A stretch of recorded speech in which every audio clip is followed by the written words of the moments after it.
So we're recording now. Welcome formally, everyone. We may still get more participants. And this is the Coach Café from the International Coach Federation Los Angeles chapter. And our goal in this space is to exchange ideas around leadership and coaching. So this is not a lecture. This is a dialogue. It's a conversation, and our goal is to connect and learn from each other. And my job is to facilitate that discussion. I may bring some ideas to explore together. Part are in following the International Coach Federation coaching framework. So our goal is to spend every session on a different competency.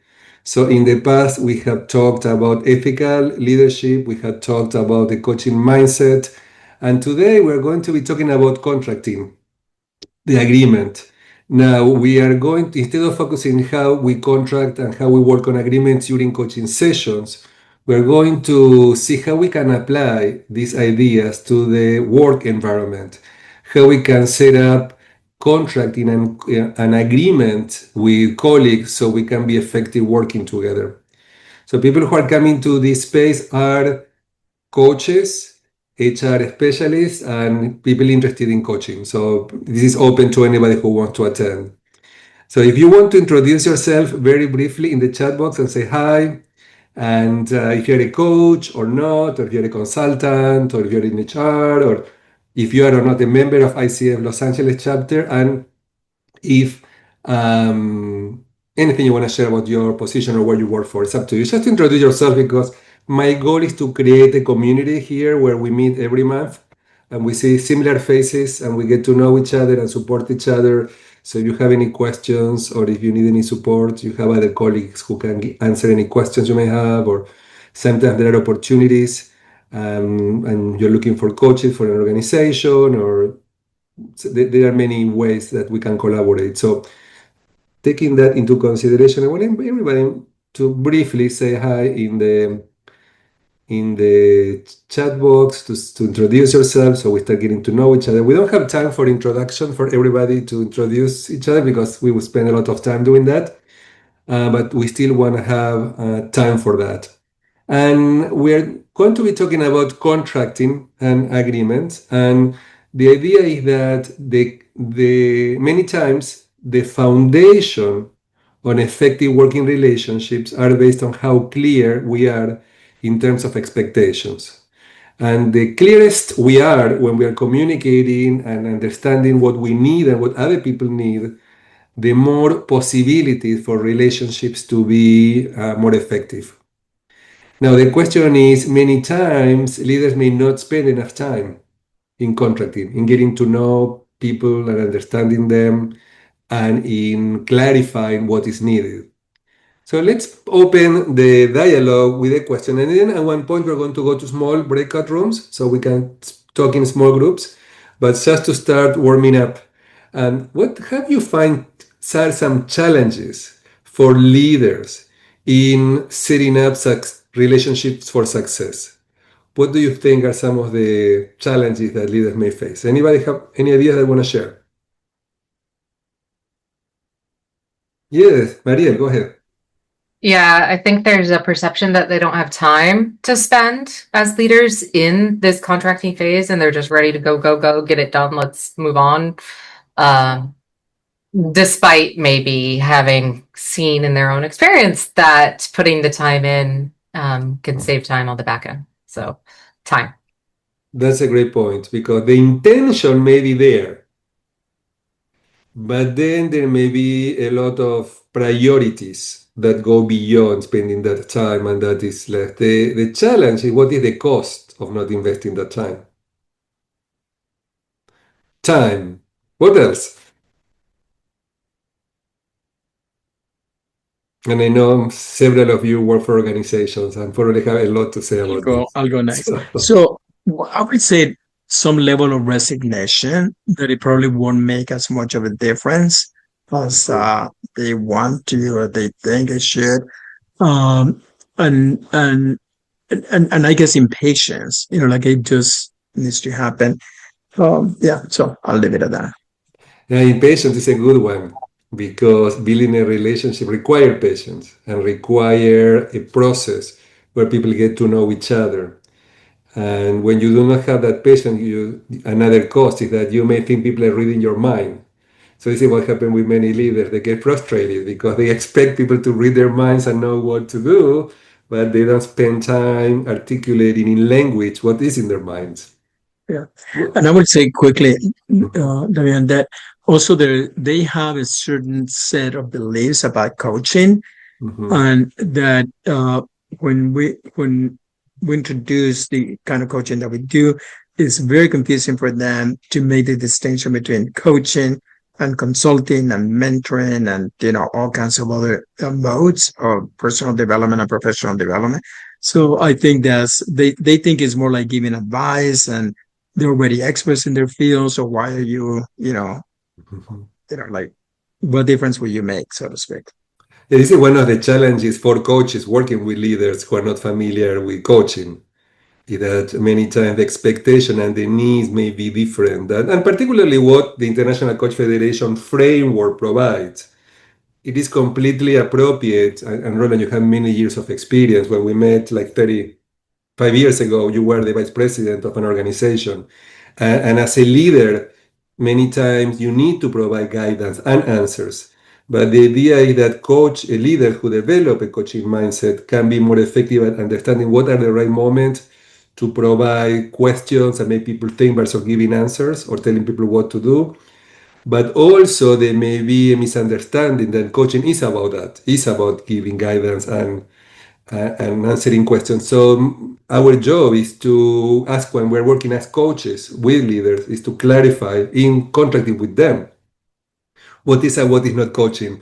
And also understand that many times leaders want consulting, and that's okay. There is nothing wrong with that. It's just the ICF expect in the new code of ethics, there is a new element that explains the coach clarifies to their client what they are doing. So it doesn't say don't consult. Just let your client know you are providing guidance or advice or best practices, that you're switching gears and you're switching hats, and what you're doing is consulting. And this is what maybe the client needs at that time.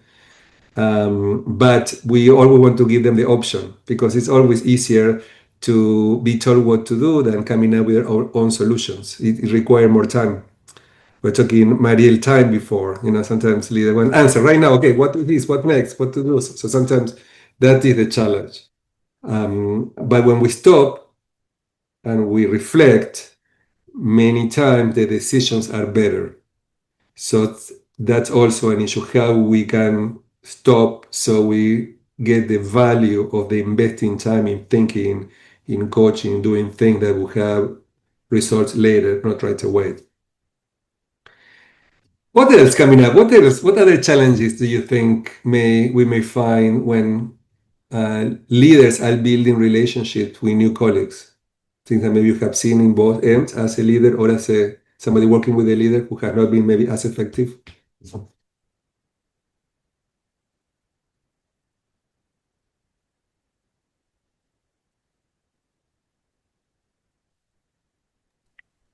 Amy? I think this is. Oh, go ahead, Amy. And then Liz? Okay. Aligned with some of what's already been said, but I think that not gaining an understanding of the other person's ways of working. So there's an assumption everyone works like me, everyone understands how I work, and we're all on the same page, instead of really leaning with curiosity and figuring out how do this team of people work together, or even these one-on-one people work together. Yeah. I'll leave it there. Yeah, no, it's a really good point about assumptions. What are our assumptions, Sarah? Liz? I was going to say, sometimes I'm coaching leaders who feel comfortable coaching their own team, but then they find them cross-functionally having to work with people from other teams, and then they worry about coaching somebody else's direct report. And so sometimes there's confusion about, I really want to have a coaching relationship with these colleagues, but am I overstepping my boundaries? So some boundary work. And sometimes, Liz, when the leaders, they don't have good relationship between each other, that goes down to their team members and how one team relates to the other team, just because of the relationship between the leaders. Mm-hmm. So that's something else. So how do you establish a relationship with people that you need to collaborate and you may not have authority? Yes, exactly. So this is one of the challenges also in working with new relationships and in new projects. So the other issue that is interesting these days is this hybrid work and expectations and setting up. How do you set up people for success when they're working virtually? Any ideas about that? What have you seen as effective practices to set up people for success when there is a hybrid way of work, when you have to work something at work and some at home? Any ideas around that? I think check-ins are essential, team check-ins, scheduled check-ins, team and individually. Because what I find, in coaching people that are virtual, people feel like there's no glue, right? And so on the team member side, they're sort of off to their own devices if there's not that collaboration and glue and connection. So I think it's the leader's responsibility to create that connection. Yeah, and there is some research that shows there are higher level of loneliness at work. Some people like to work from home and have a lot of advantages, but sometimes can be lonely too. Elaine, I know you have a lot to say about that. We have conversations around it. Yeah. I work remote and I would love to connect with my team in person more. But in terms of like leaders and working, I worked with one leader who was struggling with his team. He had a remote team that was international, and where he landed was changing the time of the meeting so it was also work for those who were in another part of the world.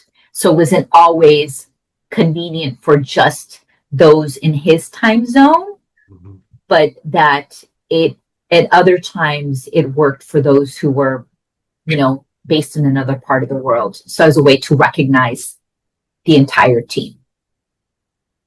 And this is another variable, is how do you set up relationship for success when there are diversity globally, ethnically, other kind of diversity that can enhance the work of the team, and if it is not taken into consideration, it may be in some way a challenge for the leader and the participant.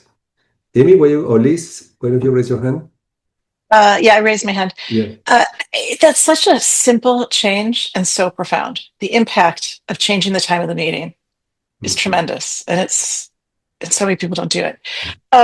Something that I've worked with leaders and recommended, and often it's very foreign to them, but is to schedule one-on-ones that are separate from a check-in. It's just a one-on-one to meet your people.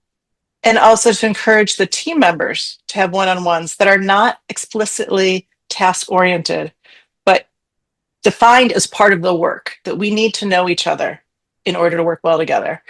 And they can be short. They can be 20 minutes, but those add up to having a lot of value.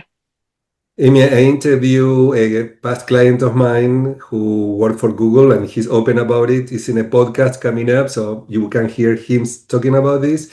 But he shared with me that he is getting a new team, and he's spending the first month just to getting to know their people. So this is his goal. Before he even understands the business, he wants to connect with every person, meet every person, so he can understand them. And then he spends some time, he brought everybody together. So instead of introducing himself one-to-one, he brought everybody together and talked about him, about how he got where he has been working for Google for 15 years, I think. So talking about his history in Google, what are his expectations, his view, his family, whatever. It's in Latin America. So in Latin America, I think people talk more about their families than in other cultures.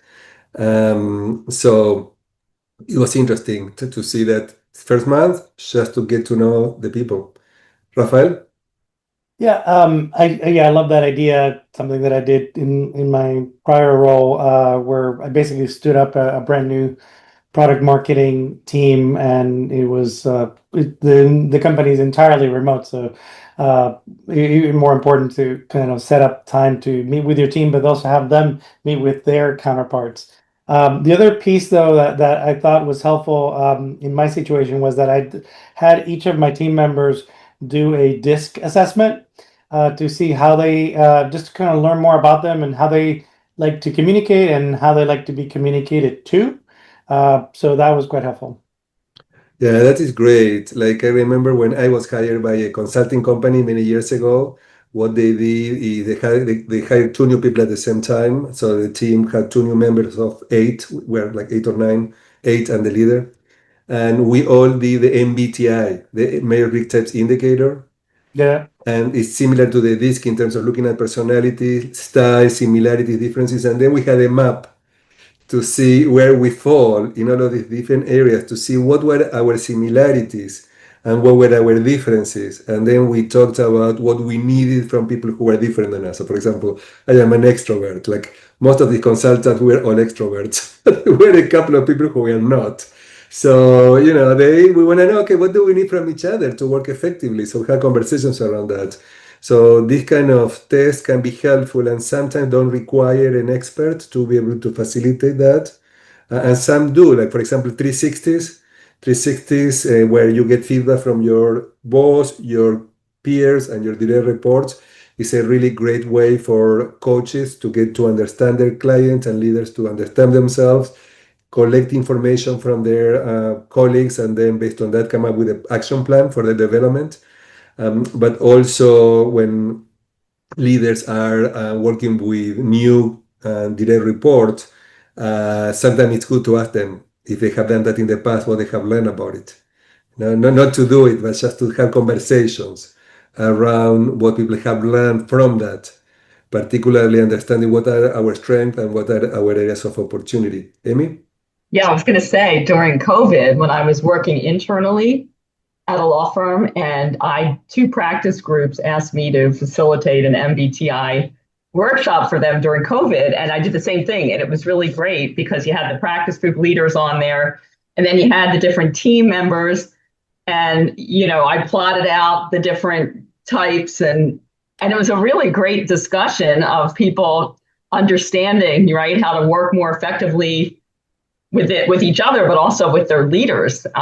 It was a really fun. Yeah, and this also is a way to set up a relationship for success, because when we get to know other people, we can connect. It's easier to connect when we get to know who they are, anything that they're willing to share that will help us to get closer to them. So I think that when and applies between the relationship between the leader and the direct reports and the leader and all of the team members, and even for team building as a key element for a team to be effective when we do team building is about that. It's about people getting to know each other. So I think we're in a good place to go to small groups to have a debrief. And I want you to share in your small groups, what have you seen best practices? We started talking about some of them. What other best practices have you seen in leaders to build relationships for success? Another way to call this is to build psychological safety. When you are, and this is another topic that we will cover in the next session, is about trust, building trust. So even though today is not that topic, still is related to it. Like everything is connected. When you build effective relationships, you are communicating effectively, you are listening, you are building trust, you need to be present. So there is a connection between all of the competencies. But let's discuss in small groups best practices for building successful relationships at work. So let's spend like 15 minutes, let's do 15 minutes, and let's have small groups. So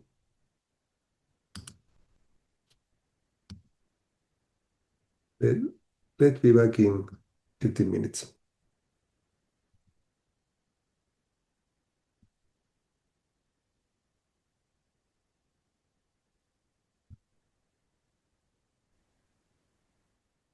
So welcome back. Do you have a good interaction, good conversation?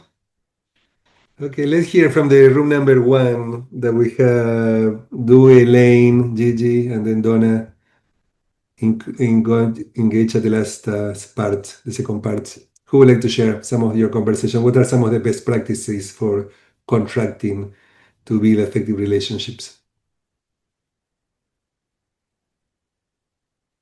I can share a little bit.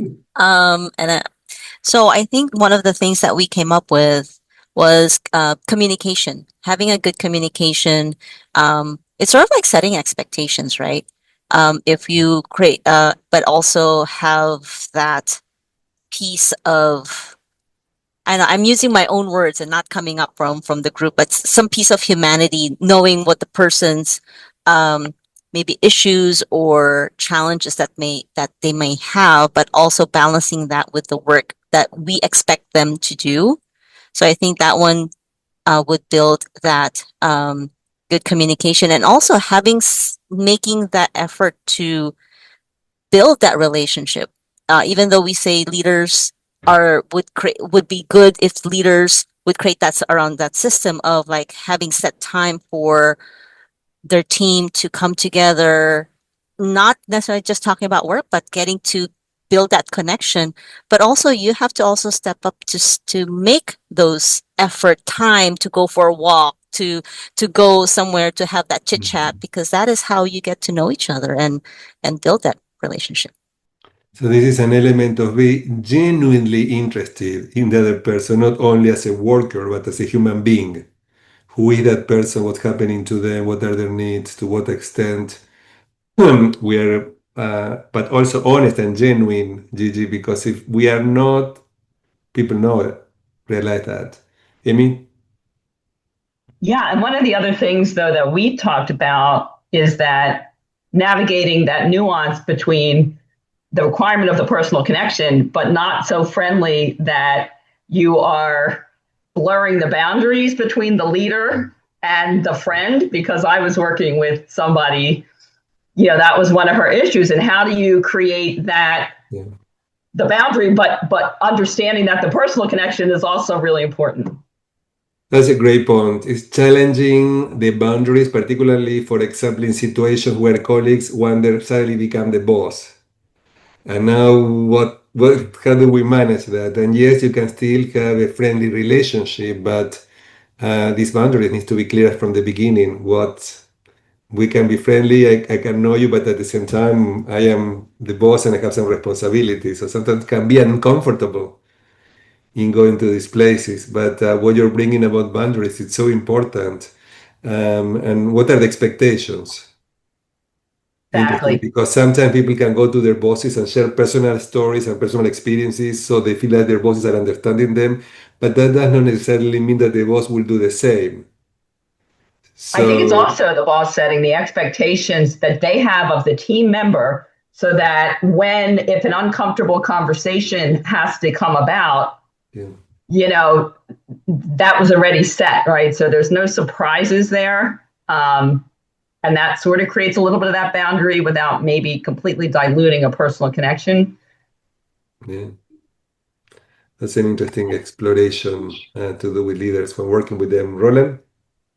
Yeah, I was in the same group as Amy and Marielle. And it really is about the leader being clear in what their role is. And being friendly is different than being a friend, right? And friendly means you have empathy, you're connected, you understand the human aspect of the people you're supervising, but also that you have a role and they have a role, and just being able to articulate that in a way that is nurturing, and that it moves people along, and that it makes people want to follow the leader rather than feeling that they're being commanded by a leader. And and a lot of it also has to do with the ability of the leader to inspire. The way I put it was inspire versus perspire, right? Like a lot of leaders are very like, perspiration, making people sweat, as opposed to like, how do you develop the inspirational skills so people are self-motivated and, and self-propelled. So you don't always have to impose yourself, but you are basically moving the crowds instead of like pulling them, on the ground. So it was a great conversation. When you were talking about that, remind me that part of contracting and agreeing is also what will happen when people disagree. Because many times when you start a relationship, there is this honeymoon. It's like in even the relationship, like loving relationships in personal life, when you don't know the person, you project on this person and you think it's perfect. Till you get to know them and they're human beings and you get disappointed. But all of that was sort of all of your projections. So that happened at work too. We may project and we may believe that our boss is perfect, or the boss on the other direction, the leader may think that this person is perfect till they get disappointed. So when the honeymoon finish, how do you manage differences and conflict? So I think that effective leaders are also considering how to prevent or how to manage disagreement when they're clarifying expectations as an important point. Great. And from your group, anybody else want to add from Amy, Maria, and Roland? Any other comment before we move on to room number 2 that we have Amy, Liz, and Rafael? Anything that this other group want to share, Amy, Liz, or Rafael? What about your conversation? Raphael, we'll wait. Oh, that's funny. That's a good inside joke right there. No, so one of the topics was about how to get engagement in a Zoom room from people that are a little bit more reticent to participate. So that's where that came from. But no, mostly we spoke about Liz had some great she kind of brought up a fantastic case about her coaching experience with Chief. The organization Chief, which is a great org. And so I'll let her kind of share some of what she learned or The wisdom I got from Raphael and Amy, we were talking about when you've already contracted with a group and then 2 or 3 new people join the group, and how important it is to recontract because you've got new people joining the group and you don't want to go back to the very, very beginning. But then we talked about maybe just a little bit of a recontracting each and every time you meet with the group, just to sort of set the stage, because you've got new people coming in, they may need to be reminded of it. So you don't need to take a lot of time, but if you take a little bit of time each session. So I wrote that down. They also gave me some good suggestions in addition to the welcoming icebreakers that dig right into leadership and right into the topics at hand that are more meaty.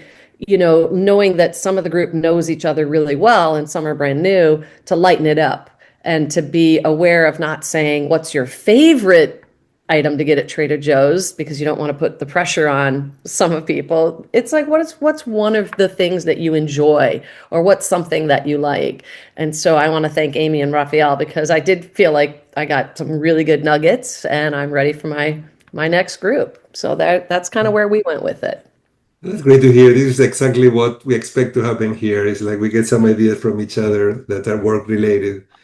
Yeah. So any last comments before we start wrapping up in terms of things to pay attention to that can help us working in organizations, or when we are, in this case, I think that we're looking, everybody's a coach here in this group today.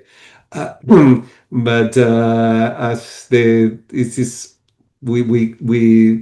pay attention to this information and we can use it when we are coaching leaders in organizations, but also to support us when we are, I know several of you are internal coaches and working in organizations. So how do you use this information when you have to build new relationship with your colleagues? Amy? Yeah, one of the things we started to touch on, and this is just an issue for me, and I was at another ICF a meeting where we realized, when you've been in a role in your past or where you're still doing some consulting, you're a problem solver. There's the mindset, of my own mindset that can get in the way. And it's, again, this is not about, this is a no-no, right? Because this is about me, the coach, not about the client, about me feeling like I am not delivering what they're expecting if I am not doing the problem solving, right? So it's my own issue of, having been in problem solving roles, that's what they're expecting. And then I'm more worried that I'm going to be looking like I'm going to be a failure to what they've expected. Well, this is one of the main challenges, and I think several people here have been attending my coaching programs, and I graduate from coaching programs, and this is one of the biggest challenges, is people changing their mindset from problem solving to coaching, because it requires a different listening.